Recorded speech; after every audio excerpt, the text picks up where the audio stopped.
चुंबक को देखा है कैसे वो लोहे की ओर आकर्षित होता है और कैसे वो लोहे को अपनी ओर आकर्षित करता है, क्योंकि उसके स्वभाव में ही आकर्षण है।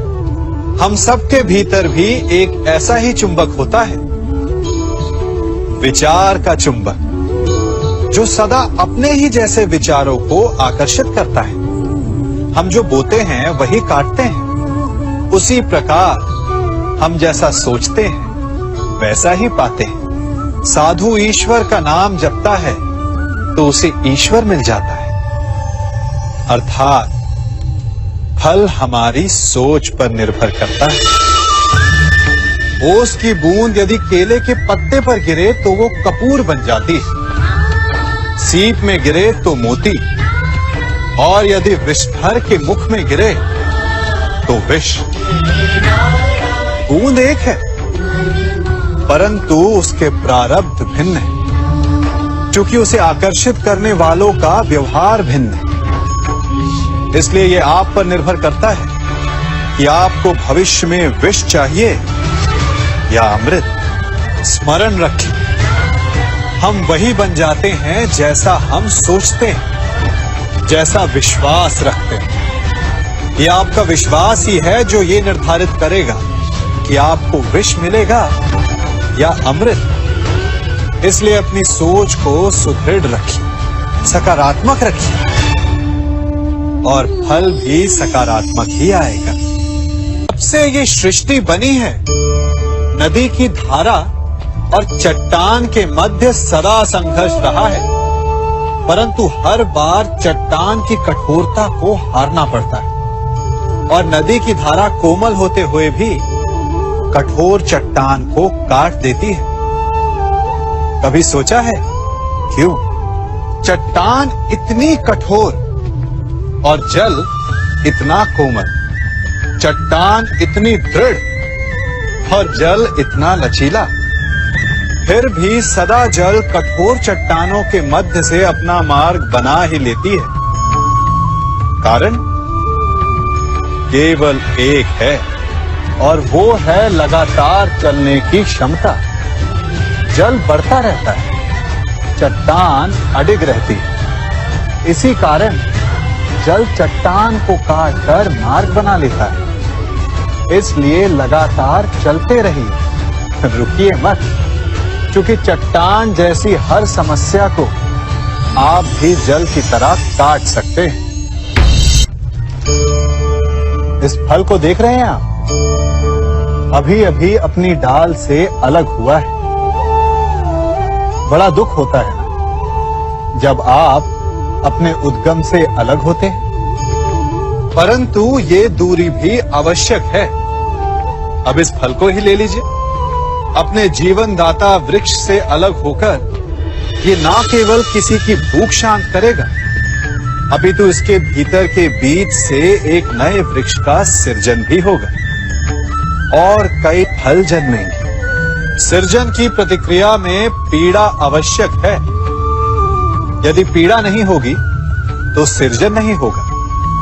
पीड़ा अपने उद्गम से दूर होने, पीड़ा अपनों से दूर होने। इस फल की भांति हम मनुष्यों को भी अपने उद्गम से, अपने सगे संबंधियों से अलग होना पड़ता है, और यही अलगाव एक नए सृजन को, एक नई सृष्टि को, एक नए विकास को जन्म देता है। इसलिए ऐसे अलगाव से दुखी मत होइए, उसका स्वागत कीजिए, क्योंकि ये विकास की नींव है। अपराध वो भावना है जिसके कारण संसार में सदा दुख ही व्याप्त रहता है। हम सब अपराधियों से घृणा करते हैं, उन्हें कोसते हैं, परंतु क्या कभी विचार किया है कि कोई भी जन्म से अपराधी नहीं होता? तो ऐसा क्या कारण है कि कोई इतना बुरा बन जाता है कि वो बुराई की सीमाएं ही पार कर जाए? कारण है कामना। यदि कामना पर नियंत्रण ना रखा जाए यदि कामना को पूर्ण करने के लिए परिश्रम ना किया जाए तो वो तृष्णा में बदल जाती है, और तृष्णा लालच में, और लालच छल में, और छल करते ही मनुष्य अपराध की ओर अपने पग बढ़ा देता है। इसलिए ये अत्यंत आवश्यक है कि मन की कामनाओं पर नियंत्रण रहे।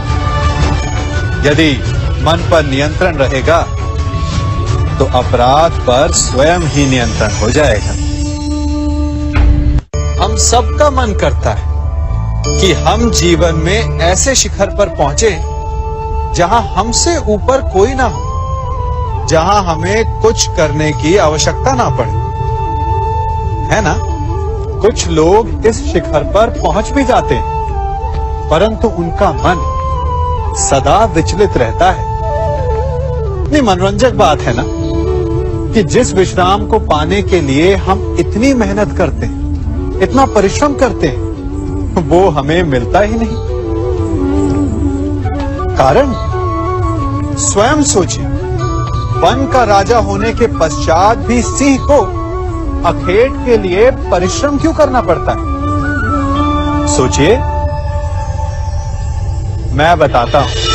क्योंकि राजा होने का अर्थ ये नहीं कि वो सदा सोता रहे और मृग स्वयं उसके समक्ष आकर कहेगा कि आइए महाराज, मुझे खाकर अपनी भूख मिटाइए। तो समझ लीजिए, कार्य आपके परिश्रम से संपन्न होते हैं, केवल कामना से नहीं। यदि आप नीचे हैं तो सदा स्मरण रखें कि आपका परिश्रम ही आपको ऊंचाइयों पर ले जाएगा, और यदि आप ऊंचाई पर हैं तो वहां पर भी रहने के लिए आपको निरंतर परिश्रम करते रहना होगा। अर्थात परिश्रम से मुक्ति नहीं है, क्योंकि परिश्रम ही जीवन है। सबसे अधिक महत्वपूर्ण क्या है?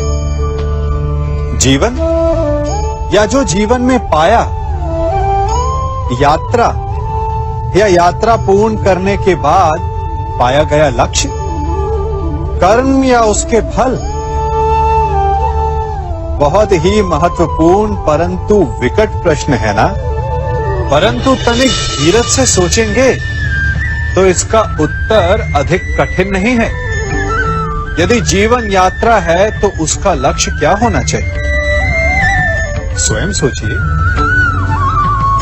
मान, संतान, धन? नहीं ना। अंतिम लक्ष्य है परम आनंद, और ये अचानक से नहीं मिलता। इसे पाने का केवल एक ही उपाय है, और वही आपका कर्म, वही आपकी यात्रा भी, और वही आपका प्रारब्ध भी है। और आपको कौन बताता है कि आपके लिए सही क्या है? वो है आपका मन, जो मस्तिष्क की भांति हानि और लाभ नहीं सोचता, जो आपको ये बताता है कि शुभ किसमें, संसार का कल्याण किसमें, आनंद किसमें। यदि आपका मन संयमित है तो वो आपका सबसे महत्वपूर्ण मार्गदर्शक है, जो आपकी यात्रा, आपका लक्ष्य, आपके कर्म और उसके फलों को सबको शुभ बना सकता है।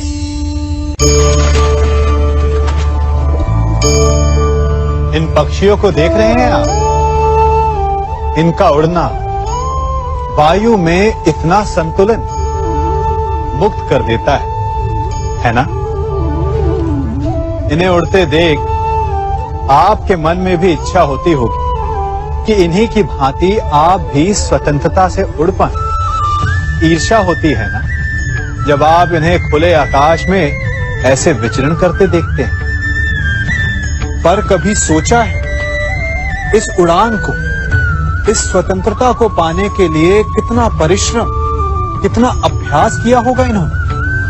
आकाश में उड़ने से पूर्व धरती पर कितना गहन परिश्रम किया होगा इन्होंने? इनके माता पिता ने पहली बार जब इन्हें पंख फड़फड़ाने को उकसाया होगा तो कितनी बार घिरे होंगे।